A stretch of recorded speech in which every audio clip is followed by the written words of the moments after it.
Hello everyone, welcome to my channel পাকিস্তানে। তোমাদের সবাইকে অনেক অনেক ওয়েলকাম আর অনেক অনেক ভালোবাসা। আশা করছি ভালো আছো, আমিও ভালো আছি। চলেছি নতুন আরেকটি ভিডিও নিয়ে। আর আজকে কোনো ব্লগ তোমাদের সাথে শেয়ার করবো না, কোথাও যাচ্ছিও না। একটু রেডি হয়েছিলাম, বাজারে গেছিলাম, তো সেখান থেকে আসলাম। আর আজকে আমি একটা রেসিপি শেয়ার করবো তোমাদের সাথে, সেটা হলো চিকেন তান্দুরি। আমি আজকে বানাতে চলেছি একদম বাড়িতেই রেস্টুরেন্টের মতো চিকেন তান্দুরি। জানি না কতটা করতে পারবো, বাট প্রিপারেশান নিয়েছি অনেকটা, যাতে ভালোভাবে করতে পারি। কারণ আগে একদিন করেছিলাম, অতটা টেস্টি হয়নি, তাই জন্য ভাবছিলাম যে আজকে আবার করব। তো সেই আর কি। তো চলো ভিডিওটা দেখতে থাকো, আর কী কী করছি না করি মানে সরি রেসিপিটা পুরোটা দেখো।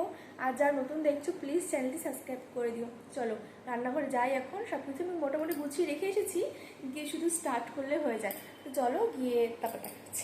দেখো আমি চলে এসেছি রান্নাঘরে, আর ক্যামেরাটা আমি সেট করে তবেই ভিডিও করছি। আসলে এই মুহূর্তে আমার কাছে ক্যামেরা ধরে দেওয়ার মতো মানে লোক নেই, মাও নেই, আবার তোমাদের দাদাভাইও নেই, ও গেছে বাজারে, আর মা হয়তো বাড়িতেই নেই। তো সেই জন্য আমি ক্যামেরাটা সেট করে ভিডিওটা করছি। আর অসুবিধা হলে প্লিজ তোমরা একটু ম্যানেজ করে নিও। তো চলো আর বেশি বকবক করবো না, রান্নাটা শুরু করা যাক। দেখো প্রথমে আমি এখানে একটা চিকেন লেগ পিস নিয়েছি। আমি একটাই নিয়েছি, যেহেতু এটা ফার্স্ট টাইম না, সেকেন্ড টাইম করছি। ফার্স্ট টাইম একবার করেছিলাম, অতটা টেস্টি হয়নি, তাই জন্য ভাবলাম চলো একটা লেগ পিস দিয়ে করে দেখি, ভালো হলে পরে আবার বাড়ির সবাইকে বানিয়ে খাওয়াবো। দেখো একটা লেগ পিসটাকে ভালো করে আমি কাট করে নিয়েছি ছুরি দিয়ে। বেশি বেশি করে কাট করে নেবে, যাতে ভিতরে নুন বা যাই মশলা দেবো সবটা যেন ভিতরে ভালোভাবে ঢুকে যায়। নুন হলুদ ভালো করে মাখিয়ে আমি এটা দেখো ঢেকে রেখে দিয়েছি। আর এদিকে একটা মশলা বানাবো, তার জন্য টক দই, জিরে গুঁড়ো, ধনে গুঁড়ো, লঙ্কার গুঁড়ো, নুন, হলুদ। আর এখানে আমি একটু স্পাইসি করে বানাবো, সেই জন্য আমি বেশি করে কাঁচা লঙ্কা, পাকা লঙ্কা বাটা, আর দিয়েছি আদা রসুন, আর দিয়েছি সর্ষের তেল, আর দেবো দেখো গোলমরিচের গুঁড়ো। এবার এটাকে ভালো করেই মাখাবো।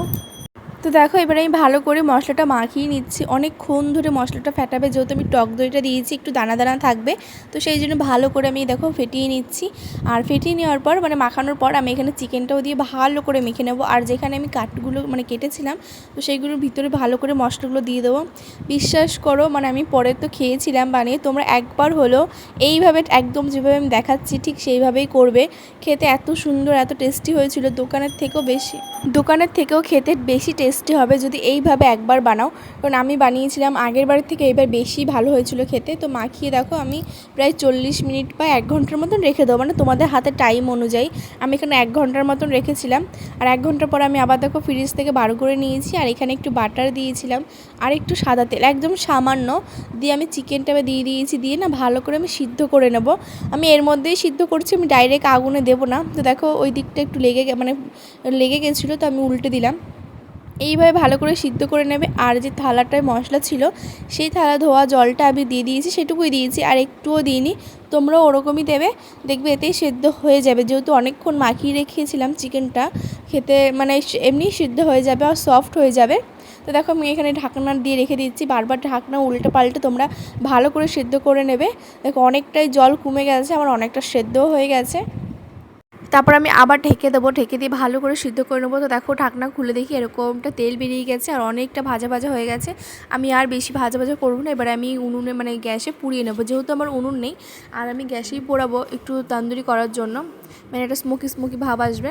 তো দেখো আমি তেলটা ওপর থেকে মশলাটা ভালোভাবে দিয়ে দিচ্ছি। আর এখানে আমি যেই রুটি ছেঁকে ওই ছেঁকনির ওপরই আমি এটা মানে একটু করে নেবো। ওপর থেকে আমি একটু বাটার ব্রাশ করে দিচ্ছিলাম। আর দেখো কি সুন্দর পুড়ে, এবার তোমরা হাই ফ্লেমেই পোড়াবে, যাতে একটু পোড়া পোড়া ভাবটা আসে। আর এরকমভাবে পুড়িয়ে নিলেই রেডি হয়ে যাবে চিকেন তান্দুরি বা তান্দুরি চিকেন, যেটাই বলো না কেন।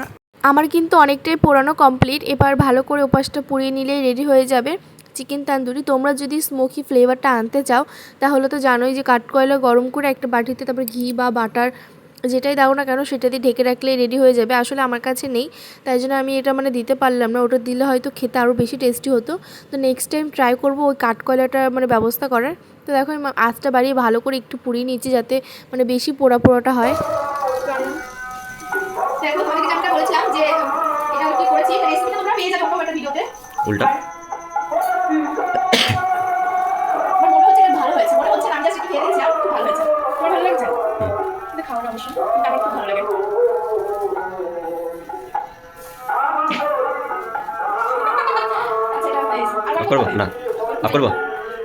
আমার তো এবার তান্দুরিটা পুরোটাই কমপ্লিট করা। তো দেখো এবার আমি প্লেটটা সাজাবো। আমি এখানে বেশি কিছু নিইনি, তো পেঁয়াজ নিয়েছি আর সসই নিয়েছি, আর কোনো কিছুই নিইনি।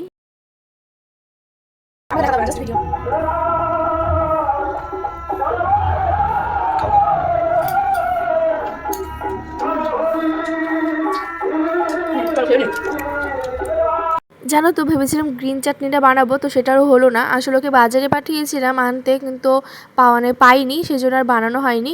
তো ভেবেছি সস দিয়ে আর স্যালাড দিয়ে হয়ে যাক। আর শশাটাও ছিল না জানো তো, সেটাও পাইনি, সেই জন্য শশাটাও নিতে পারলাম না। তো যাই হোক, এইটা দিয়েই খেতে বেশি ভালো লাগছিলো। মানে রান্নাটা এত ভালো হয়েছিল কি বলবো, আমার তো খুবই ভালো লেগেছে। মানে আগের দিন বানিয়েছিলাম সেটার থেকে বেশি ভালো হয়েছে এটা, মানে আমার মুখের হাসি দেখে বুঝতে পারছো। আর তোমাদের দাদাভাই ও না এই পোড়া জিনিসগুলো খেতে চায় না। মানে কোথাও গেলে যদি অর্ডার করি তো খাই না, আমারই খেতে হয়। কিন্তু ও বাড়িতে খেয়েছিল, খুব ভালো হয়েছিল খেতে। আর তোমরা কারা আমার মতন চিকেন তান্দুরি খেতে ভালোবাসো কমেন্টে বলো তো। যারা খেতে ভালোবাসো চট জলদি বানিয়ে ফেলো, খুব কম সময়ে আর খুব তাড়াতাড়ি, একদম রেস্টুরেন্টের মতন। আর দেখা হচ্ছে নেক্সট ভিডিওতে। যারা নতুন দেখছো প্লিজ চ্যানেলটি সাবস্ক্রাইব করে দিও, কমেন্ট করো। আর ভিডিওটা কেমন লাগলো সেটাও আমাকে কমেন্টে বলো। জানো তো এই ভিডিওটা এডিট করার সময় দেখি কোনো ভয়েস আসেনি, সেজন্য পরে আবার ভয়েস দিতে হচ্ছে। তো দেখা হচ্ছে নেক্সট ব্লগে। টাটা।